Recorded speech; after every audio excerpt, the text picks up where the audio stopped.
রমাদান মুবারকে মৃত ব্যক্তির জন্য আমরা কিভাবে দোয়া করতে পারি?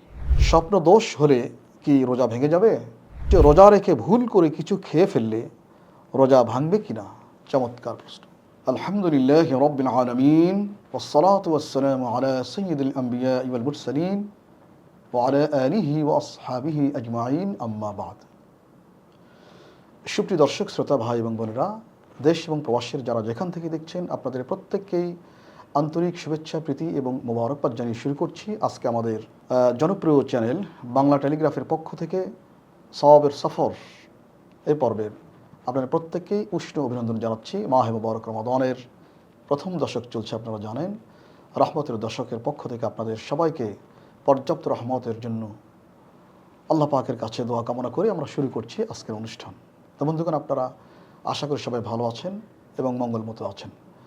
আপনারা জানেন যে আমাদের আজকের আয়োজন রয়েছে অনেকগুলো বহুমাত্রিক প্রশ্ন আপনাদের, যেগুলো অত্যন্ত জীবন ঘনিষ্ঠ। বিশেষ করে রমাদান কেন্দ্রিক অনেক মাসআলা, অনেক প্রশ্ন, অনেক কোশ্চিন আপনাদের কাছে আসে। আমরা অনেকগুলো কোশ্চিন নিয়ে আপনাদের সামনে আজকে হাজির হয়েছি। আপনারা আশা করি শুনে উপকৃত হবেন। তো বন্ধুগণ, আসুন, মাহে মুবারক রমাদান আল্লাহ পাকের পক্ষ থেকে এই বিশ্ব মানবতার জন্য অনেক বড় একটা এহসান, অনেক বড় একটা গ্রেস এবং অনেক বড় একটি আল্লাহ পাকের উপর হুকুম বলা যায়। তো আসুন আমরা রমাদানের ব্যাপারে একটু আলোচনা শুরু করি। আমাদের প্রথম একটি প্রশ্ন আসছে, অত্যন্ত গুরুত্বপূর্ণ প্রশ্ন। কারণ আমাদের অনেকেরই আব্বা আম্মা ইন্তেকাল করেছেন, অনেকের দাদা দাদি, নানা নানি, অনেক আপনজন দুনিয়া থেকে চলে গিয়েছেন। তারা আমাদের কাছে কিছুই চান না, খাবার দাবার চান না, পোশাক আশাক চান না, চিকিৎসার জন্য টাকা পয়সা চান না। একটারই তারা কাঙাল, একটারই মহতাজ, একটার জন্য ডিপেন্ডেন্ট। তারা হচ্ছে আমাদের কাছ থেকে দোয়া চান। এখন প্রশ্ন হচ্ছে, আমাদের প্রথম প্রশ্ন, রমাদান মুবারকে মৃত ব্যক্তির জন্য আমরা কিভাবে দোয়া করতে পারি? চমৎকার প্রশ্ন। তো বন্ধুগণ, আমাদের উচিত, রাসূল করিম আলাইহিস সালাম বলেছেন, যখন কোনো মানুষ মারা যায়, ইযা মাতাল ইনসান ইনকাতা আনহু আমালুহু ইল্লা মিন সালাসা। যখন কোনো মানুষ মারা যায়, তখন দুনিয়ার যে কোনো কাজ থেকে উনি ডিসকানেক্টেড হয়ে যান। কোনো কাজ উনি করতে পারেন না এবং তার বিনিময় পান না। তবে তিনটি মাত্র কাজ আছে মানুষ মৃত্যুর পর অবিরামভাবে এই তিনটি কাজের বিনিময় উনি পেয়ে থাকেন।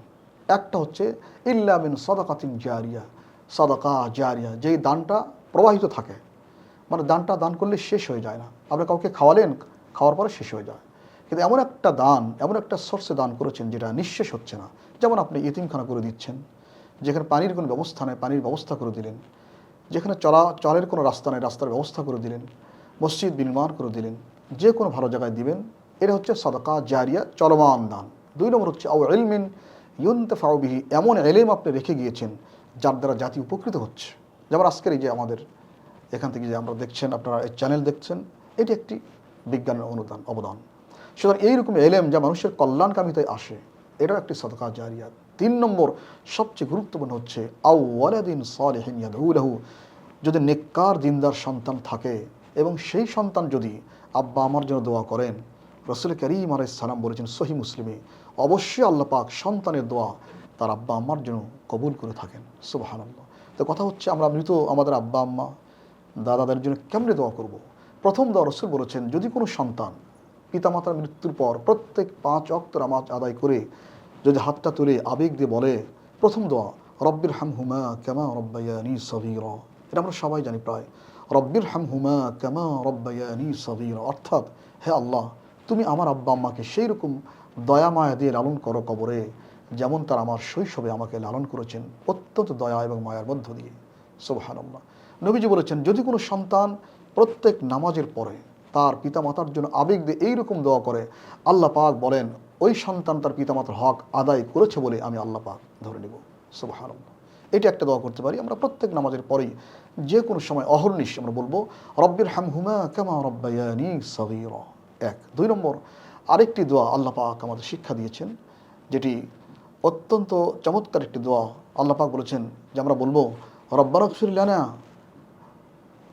ولإخواننا الذين سبقونا بالإيمان ولا تجعل في قلوبنا غلا للذين آمنوا ربنا إنك رؤوف رحيم। 28 পারা সূরা মুজাদালার শেষ দিকে আল্লাহ পাক বলেছেন রব্বানা গফির লানা, হে আল্লাহ তুমি আমাদের ক্ষমা করে দাও।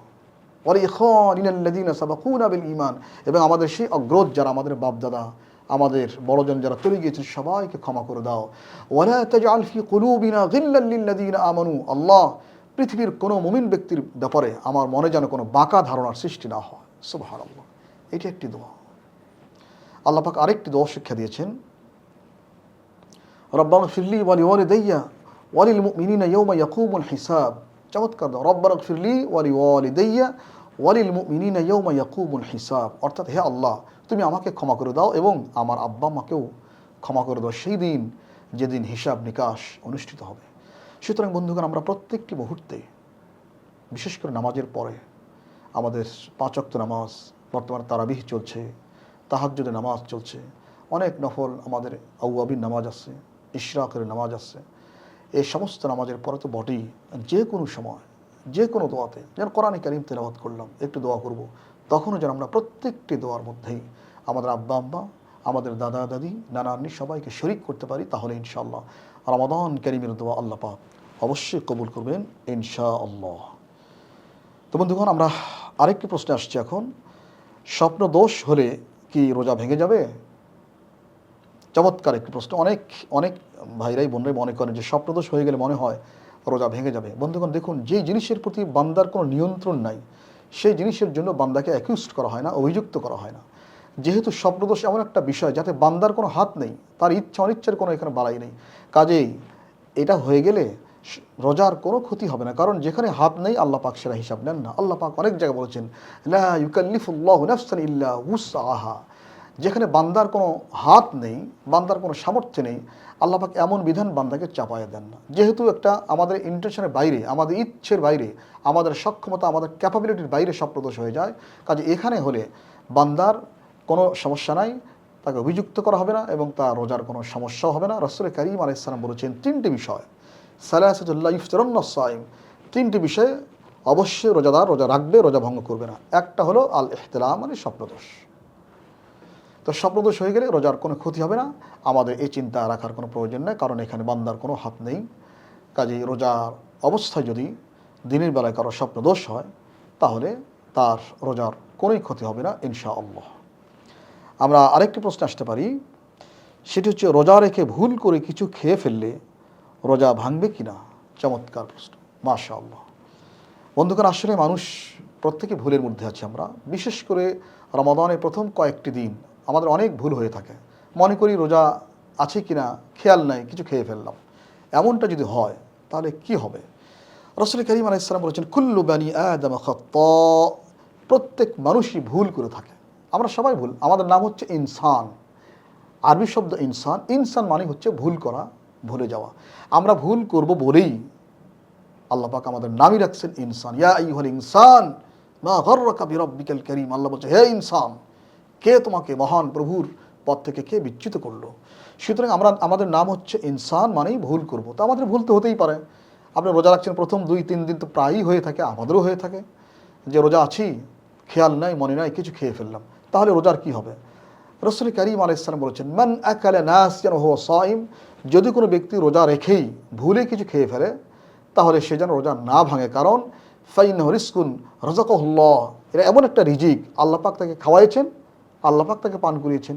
সুতরাং ভুলে কিছু খেয়ে ফেললে যখনই মনে হবে তখন তাৎক্ষণিকভাবে খানাটা বন্ধ করতে হবে। যদি মুখে ভাত থাকে, কোনো জিনিস থাকে খাবার, কোনো ফল ফ্রুট থাকে অথবা পানীয় থাকে কিছু, মনে হওয়ার সঙ্গে সঙ্গে এটা ফেলে দিতে হবে, আর এটা গলধকরণ করা যাবে না।